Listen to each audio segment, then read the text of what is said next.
রাধে রাধে বন্ধুরা, কেমন আছো সবাই? আশা করি তোমরা সকলেই ভালো আছো।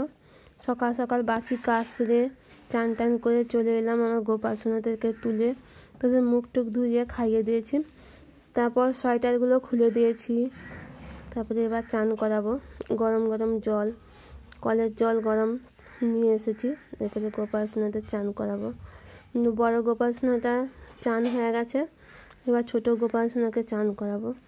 প্রথমে পুষ্প দিয়ে চান করালাম, তারপরে শঙ্খের জল যা যা দেয় আর কি, গোলাপ জল, অগুরু, চন্দন, গঙ্গা জল সব কিছু দিয়ে ছোটো গোপালটাকেও চান করিয়ে নিলাম। এবার ছোটো গোপালকে আর বড় গোপালকেও ক্রিম মাখিয়ে নিচ্ছি, শীতকালের ক্রিম।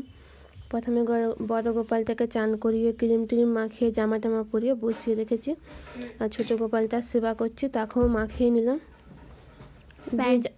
প্যান্ট জামা পরিয়ে নিয়েছি। এবার ভোগ নিবেদন করব, তুলসী পাতা ফুল দেবো। কত ছোট্ট গোপালটা, আমাদের বাড়ির দুটি গোপালই খুব সুন্দর দেখতে হয়েছে, দেখছো কত কিউট। এবারে আমি ভগবানকে ভোগ লাগাবো, তাই দুধ আর মিষ্টান্ন ভোগ লাগাবো। গুড়ের রসগোল্লা, গুড়ের রসগোল্লা আর দুধ দিয়ে ভোগ লাগিয়েছি। ছোট্ট ছোট্ট গোপাল সোনাকে দুধ খাওয়াবো, তাই সবাইকেই দুধ আর রসগোল্লা দিয়েই ভোগটা লাগিয়ে দিলাম। তারপর ফুল, তুলসী পাতা, চন্দন দিয়ে সবাইকে সাজিয়ে গুছিয়ে দিলাম। তারপর ফুল, তুলসী পাতা দিয়ে সবাইকে সাজিয়ে দিলাম চন্দন দিয়ে। এবারে জল শঙ্খটাও জল ভরে রেখেছি। আজকে গাছে খুবই অল্প ফুল ফুটেছিল, তাই অল্প অল্প ফুল দিয়েই গোপাল সোনাদের সেবা করলাম।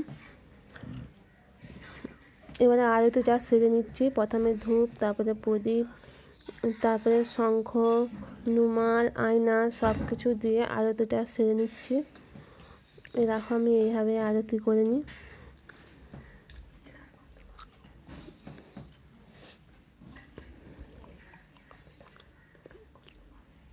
প্রদীপটাও দেখিয়ে নিলাম,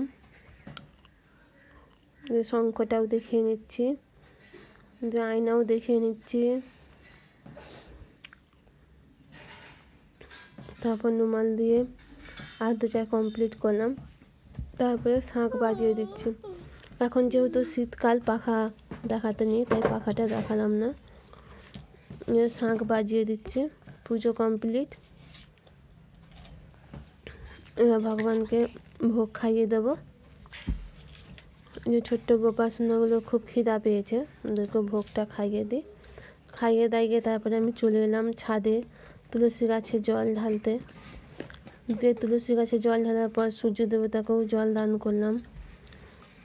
দিয়ে এবার তুলসী প্রদক্ষিণ করতে হবে, তুলসী মাতাকে প্রদক্ষিণ করি প্রতিদিন, সেটাও করে নিচ্ছি। তুলসী মাতা আমাদের, তাকেও প্রদক্ষিণ করে নিচ্ছি 3 বার।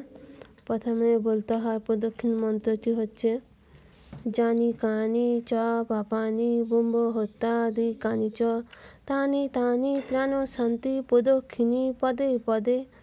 এই মন্ত্রটি 3 বার বলে প্রদক্ষিণ করতে হয়। তারপর হরে কৃষ্ণ মহামন্ত্র বলে মোট 6 বার প্রদক্ষিণ করি। তারপরে তুলসী গাছে জল ঢালি। তুলসী গাছে জল ঢালার মন্ত্রটি হচ্ছে ওং গোবিন্দ বল্লভাং দেবী ভক্ত চৈতন্য কারিণী স্থাপনায় জগদ্ধাত্রী কৃষ্ণ ভক্তি পদায়িনী। এই মন্ত্রটি 3 বার বলে জল ঢালি। আর মাথায় তুলসী গাছে জল দেওয়ার সময় মাথায় ঘোমটা নিয়ে জল দিতে হয় এবং সিঁদুর পরতে হয়। বিবাহিত মেয়েরা অবশ্যই সিঁদুর পরে মাথায় ঘোমটা নিয়ে জলটা ঢালে, চুল খোলা রেখে জল ঢালতে নিই। দেখো এইভাবেই আমি তুলসী পূজা করে নিই। ফুল দিয়ে ধূপ দেখায় দিয়ে তুলসী মাতাকে পূজা করি।